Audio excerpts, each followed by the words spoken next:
di dalam STEM itu, STEM meliputi semua bidang. Itu kan bukan ilmu secara spesifik. Lebih STEM itu pada apa? Pola pikir. Stand by. On the record. Sejauh ini progresnya seperti apa, Prof, mengenai program Kampus Merdeka ini?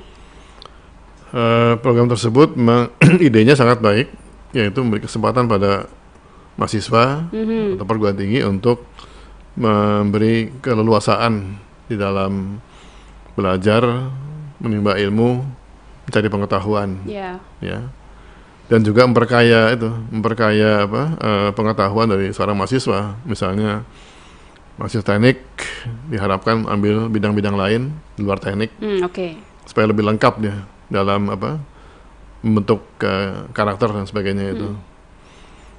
Yang memang saya katakan memang baik dan sesuai dengan tujuan dari tiap program studi, silahkan.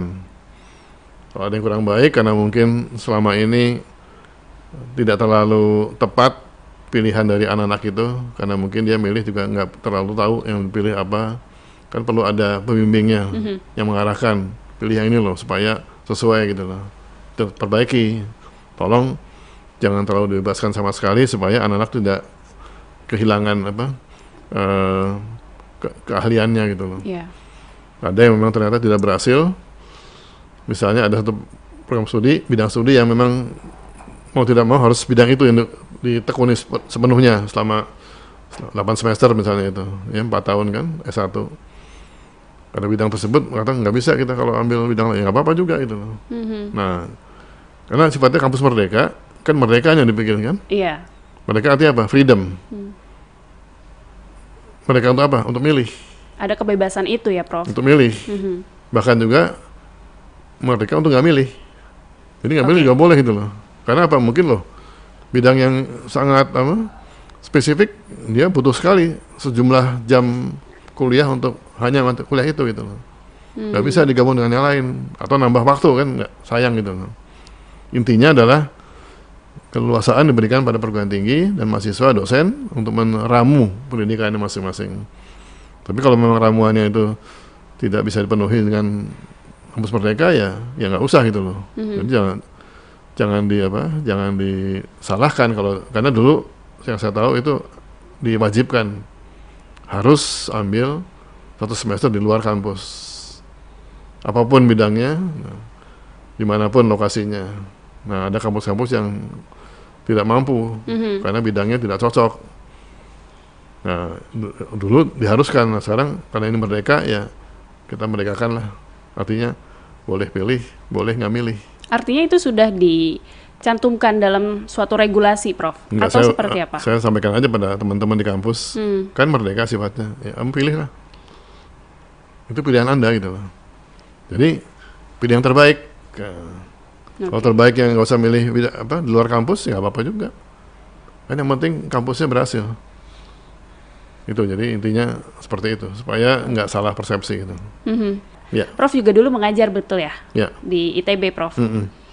Prof sempat di dalam posisi tersebut gitu ya. Dan sekarang setelah memimpin di Dikti ini, pandangan Prof seperti apa? Karena kan katanya akan ada skema kenaikan gaji bagi para dosen gitu ya, baik yang ASN maupun yang swasta. Sejauh ini progres untuk kebijakan tersebut seperti apa, Prof? Kalau progresnya untuk yang dosen negeri memang ada skemanya di pemerintah itu, bahwa secara berkala kan ada peningkatan gaji dosen kalau yang PNS ya atau yang ASN.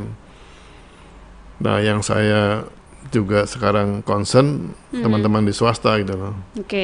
Karena kalau yang di PNS itu naik, meskipun naiknya nggak sebesar profesi lain, tapi tetap lama-lama ada kesenjangan dengan dosen-dosen swasta.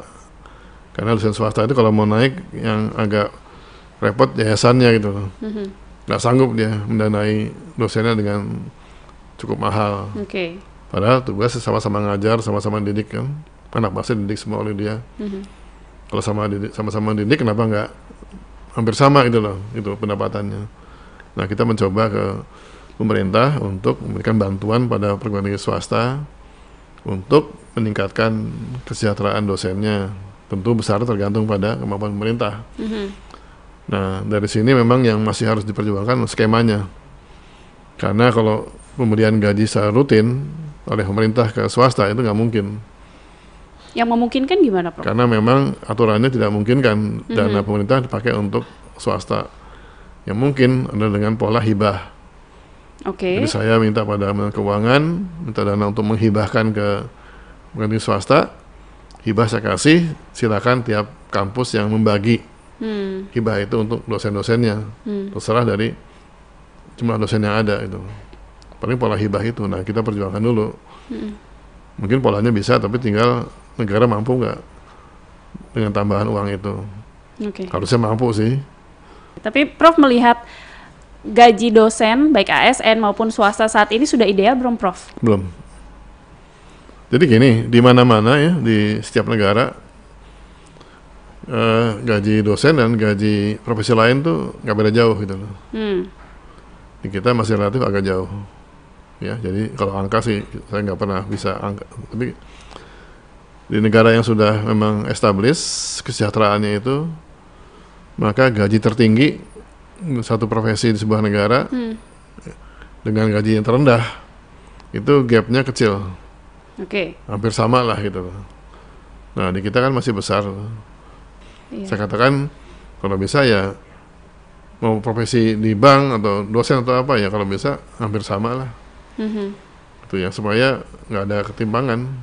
Dan itu sudah mulai didorong ya, Prof? Atau seperti apa? Lama dan memang ada kenaikan kalau berkala itu. Untuk yang negeri, kalau yang swasta kan belum. Bantuannya belum. Kita kadang-kadang bantu, tapi belum cukup besar sih untuk mereka karena ya ada kendala juga untuk mekanismenya dan besarannya itu. Dan selain guru atau dosen gitu, Prof, selain dosen juga akses terhadap pendidikan sampai nanti bisa mencapai world class university adalah akses bagi mahasiswa kan, Prof, gitu tentu saja. Tadi Prof di awal juga sempat mention ya bahwa masih ada kelompok masyarakat yang tidak mendapatkan akses itu, nggak dapat kesempatan itu ya, Prof. Dan kalau kita bicara data mungkin ya, data BPS 2023 tahun lalu, angka partisipasi kasar perguruan tinggi kan berada di angka 32,45. Rata-rata global 40% ya, Prof ya. Dan ini masih cukup jauh juga gapnya, Prof. Dan untuk menaikkan angka partisipasi kasar itu seperti apa sih, Prof? Karena kalau kita lihat kebijakan mungkin ya untuk pendanaan pendidikan, kita melihatlah pemerintah memberikan sejumlah beasiswa dalam berbagai skema gitu. Tapi rasanya itu nggak cukup ya, Prof? Untuk memberikan akses seluas-luasnya buat mahasiswa. Ya, kalau APK sendiri saya memang tidak terlalu tidak terlalu khawatir lah, meskipun masih rendah 30%. Kalau sebetulnya kualitasnya itu baik, itu lebih bermanfaat daripada APK tinggi tapi mutu kurang baik. Karena APK tinggi dengan mutu kurang baik itu menciptakan pengangguran. Ya, nah kenapa di negara lain lebih tinggi APK-nya? Karena di negara itu lebih sejahtera daripada di Indonesia. Artinya ekosistem industrinya terbentuk gitu, Prof? Ya, daya belinya tinggi, GDP lebih tinggi mereka. Jadi kan ini ada teori yang kadang-kadang orang mungkin lihatnya terbalik gitu ya. Dikira dengan menaikkan APK akan ada pertumbuhan ekonomi. Itu asumsinya. Ternyata enggak juga. Terbalik. Kalau orang yang sejahtera, APK akan naik. Kan dia mampu untuk bayar sekolah kan? Nah, dan dia juga butuh sekali sekolah itu untuk bisa nanti bekerja.